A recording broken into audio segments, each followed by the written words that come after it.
Waiting for relief. The Biden administration releases data on how student loan forgiveness would impact marginalized communities. And tied up in the courts, I talk with one of the nation's leading experts on the status of the student loan forgiveness program in the courts and what it all means for borrowers.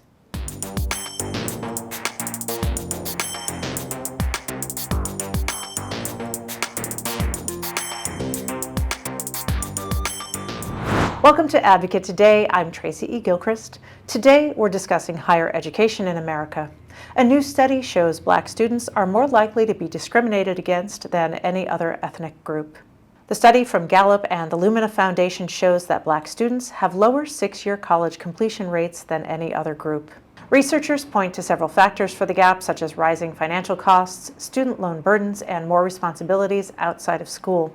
The study also found Black students who are in less racially diverse programs are more likely to feel discriminated against. Experts from the Lumina Foundation say we need more people of color in leadership positions who can combat feelings of discrimination and examine campus conduct policies to make sure they're inclusive. The study didn't mention historically Black colleges and universities, but the group says HBCUs are essential. The Biden administration is still fighting to save the president's student loan forgiveness program. The program has been held up in the courts since the fall. It would cancel thousands of dollars in student loan debt.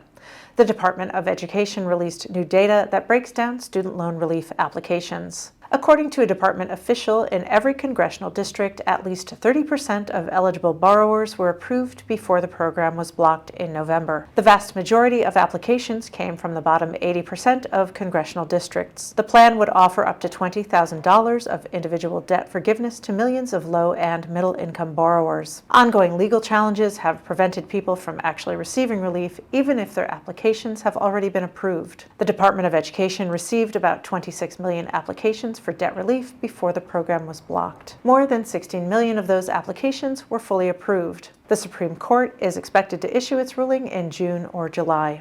Outstanding student loan debt in the United States has reached a staggering $1.6 trillion.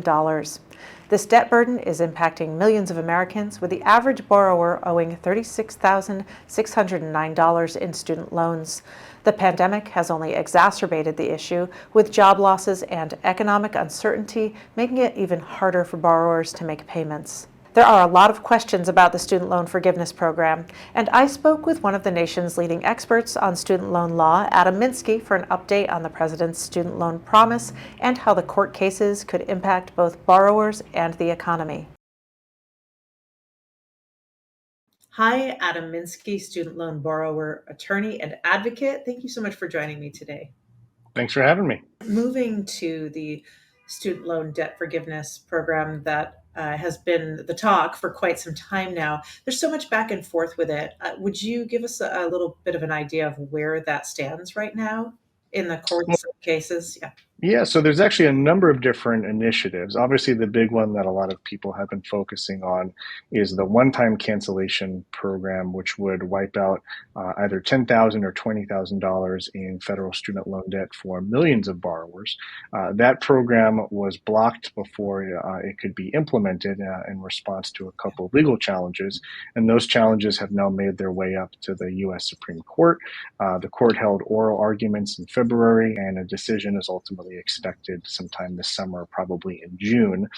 There are other initiatives as well that have been really beneficial to borrowers that are not part of that court challenge. This includes the limited public service loan forgiveness waiver, which relaxed some rules for borrowers who are seeking loan forgiveness on the basis of their nonprofit or government jobs. There's a new waiver going into effect called the IDR account adjustment, which may help advance borrowers' progress towards loan forgiveness under income-driven plans.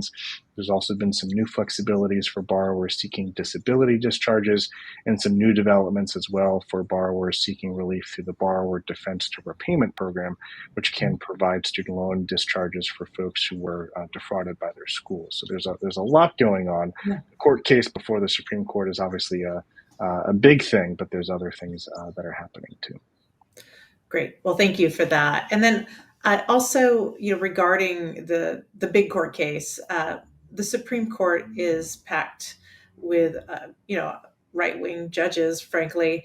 And what does that mean for the future of this plan? Where do you think that stands? Well, certainly, there is a strong conservative majority on the court. During oral arguments, which those types of hearings can provide clues about, where judges may be leaning.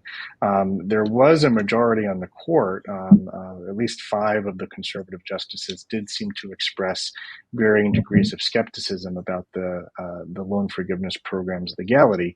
That being said, that's not the only issue before the court. One of the main issues is whether the challengers themselves have what we call standing to sue. And standing means that they have to be able to demonstrate that there is a sufficiently concrete injury directly tying them to the challenged policy. And there is some disagreement about whether the challengers do have standing. One conservative justice, Justice Barrett, seemed to sort of agree to some extent with the three liberal justices that there might be standing issues. And a couple of the conservative justices beyond Barrett were either silent or didn't say much on the topic. It is possible that the court could reject the challengers on the basis of standing alone and not reach the merits of the case, and that would allow the program to be upheld. But we'll have to see what happens on that. There's a kind of privilege that comes along with often going to, attending higher education. And so, would you talk a little bit about the discrepancies between, class and how that affects folks with student loan debt? Well, certainly, this has been framed both as an issue of justice for lower income folks as well as a racial justice issue. Certainly people who come from backgrounds of wealth and privilege are often able to go to school with minimal or no debt at all, whereas first generation college students and people of color, they're often the ones that are taking on more debt and then in turn having difficulties paying it back. In part because of systemic issues that have been, a topic of national conversation for the last couple of years. So certainly advocates for mass student loan cancellation argue that it would go a long way to rectifying at least some issues of class and also racial justice.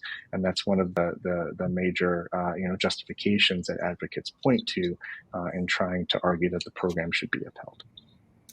Yeah, great. And then, well, if this were to happen, how would this one-time student loan forgiveness help those folks? And what would that look like for the economy as a whole?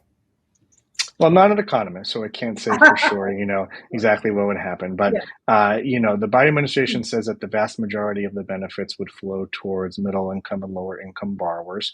There have been a lot of studies that show that, a lot of student loan borrowers are delaying major life events like saving for retirement, buying for a house, getting married, raising children, in part because of the burdens of student loan debt and the limitations that places on household wealth. So there is an argument that that getting rid of that burden or reducing that burden would go a long way towards allowing folks to participate in those things that aren't just good for individuals, but also are good for the economy and can help people, participate in buying a house and making improvements and all that comes with that.